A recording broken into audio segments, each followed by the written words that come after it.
कुरुक्षेत्रे समवेतायुत्सवः मामका पाण्डवाश्चैव किमकुर्वत सञ्जय। श्रीभगवानुवाच अशोच्यानन्वशोचस्त्वम् प्रज्ञावादांश्च भाषसे गतासु न गतासूंश्च नानुशोचन्ति पण्डिताः। न त्वेवाहं जातु नासं न त्वं नेमे जनाधिपाः न चैव न भविष्यामः सर्वे वयमतः परम्। देहिनोऽस्मिन् यथा देहे कौमारं यौवनं जरा तथा देहान्तरप्राप्तिर्धीरस्तत्र न मुह्यति। मात्रा स्पर्शास्तु कौन्तेय शीतोष्णा सुखदुःखदाः आगमापायिनो नित्यास् सांस्थितिक्षस्व भारत। न सतो विद्यते भावो नाभावो विद्यते सतः उभयोरपि दुष्टोऽन्तस्त्वनयोः सत्त्वदर्शिभिः। नैनं छिन्दन्ति शस्त्राणि नैनं दहति पावकः न चैनं क्लेदयन्त्यापो न शोषयति मारुतः। जातस्य हि ध्रुवो मृत्युर्ध्रुवं जन्म मृतस्य च तस्मादुपरिहार्येते न त्वं शोचितुमर्हसि। देहि नित्यम् अवध्योऽयम् देहे सर्वस्य भारत तस्मात् सर्वाणि भूतानि न त्वं शोचितुमर्हसि। नेहाभिक्रमनाशोऽस्ति प्रत्यवायो न विद्यते स्वल्पमप्यस्य धर्मस्य त्रायते महतो भयात्। व्यवसायात्मिका बुद्धिः एकेहा कुरु नन्दन बहुशाखा ह्यनन्ताश्च बुद्धयो व्यवसायिनाम्। भोगैश्वर्य प्रसक्तानां तया फलचेतसां व्यवसायात्मिका बुद्धिः समाधौ न विधीयते। त्रैगुण्य विषया वेदा निस्त्रैगुण्यो भवार्जुन निर्द्वन्द्वो नित्यसत्त्वस्थो निर्योगक्षेम आत्मवान्। यावानर्थौ दपाने सर्वथा सम्प्लुतोदके तावान् सर्वेषु वेदेषु ब्राह्मणस्य विजानतः। बुद्धियुक्तो जहातीह उभे सुकृतदुश्रुते तस्माद् योगाय युज्यस्व योगः कर्मसु कौशलम्।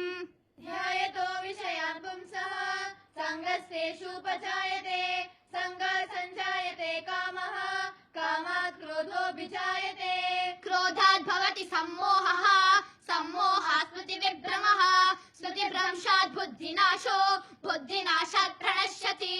रागद्वेषयुक्तैस्तु विषयानिन्द्रियैश्चरन् आत्मवैषैर्विधेयात्मा प्रसादम् अधिगच्छति। प्रसादे सर्वदुःखानां हानिरस्योपजायते प्रसन्नचेतसो यस्सु बुद्धिः पर्युपदिश्यते।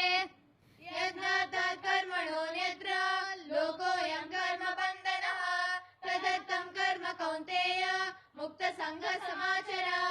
अन्नाद् भवन्ति भूतानि पर्जन्यादन्न सम्भवः यज्ञाद् भवति पर्जन्यो यज्ञकर्मसमुद्भवः।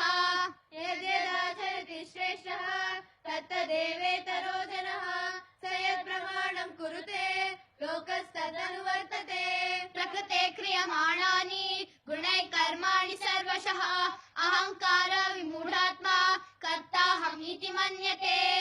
श्रीभगवानुवाच काम एष क्रोध एष रजो गुणसमुद्भवः महाशनो महापाप्मा विद्येनम् इह वैरिणम्।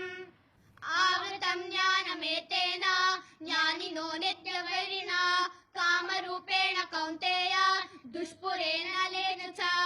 श्रीभगवानुवाच इमं विवस्वते योगं प्रोक्तवानहमव्ययम् विवस्वान्मनवे प्राह मधुरिक्ष्वा कवे ब्रवीत्। एवं परम्परा प्राप्तम् इमं राजर्षयो विदुः सकालेनेह महता योगो नष्टः परन्तप। स एवायं मया तेद्य योगः प्रोक्त पुरातनः भक्तोऽसि मे सखा चेति रहस्यं मे तदुत्तमम्। अजोऽपि सन् अव्ययात्मा भूतानामीश्वरोऽपि सन् प्रकृतिं स्वामधिष्ठाय सम्भवाम्यात्ममायया। यदा यदा हि धर्मस्य ग्लानिर्भवति भारत अभ्युत्थानमधर्मस्य तदात्मानं सृजाम्यहम्। परित्राणाय साधूनां विनाशाय च दुष्कृतां धर्म संस्थापनार्थाय संभवामि युगे युगे। जन्म कर्म च मे दिव्यम् एवं यो वेत्ति तत्त्वतः त्यक्त्वा देहं पुनर्जन्म नैति मामेति सोऽर्जुन। वीतरागा भया क्रोधा मन्मया मामुपाश्रिताः बहवो ज्ञानतपसा पूता मद्भावमागताः। ये मां प्रपद्यन्ते तां सतैव भजाम्यहम् मम वर्त्मानुवर्तन्ते मनुष्या पार्थ सर्वशः। चतुर्वर्ण्यं मया सृष्टं गुणकर्म विभागशः तस्य कर्तारमपि मां विद्य कर्तारमव्ययम्। तद्विद्धि प्रणिपातेन परिप्रश्नेन सेवया उपदेक्ष्यन्ति ते ज्ञानम् ज्ञानिनस्तत्त्वदर्शिनः।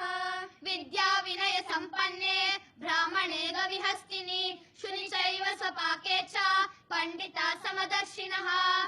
ये हि संस्पर्शजा भोगा दुःखयोनय एव ते आद्यन्तवन्त कौन्तेय न ते शूरमते बुधः। भोक्तारं यज्ञतपसां सर्वलोकमहेश्वरं सुहृदं सर्वभूतानां ज्ञातं मां शान्तिमृच्छति। युक्ताहार विहारस्य युक्तचेष्टस्य कर्मसु युक्तस्वप्नावबोधस्य योगो भवति दुःखः।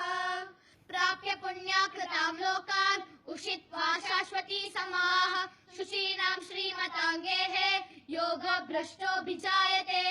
योगिनामपि सर्वेषां मद्गतेनान्तरात्मना श्रद्धावान् भजते यो मां समे युक्ततमो मतः।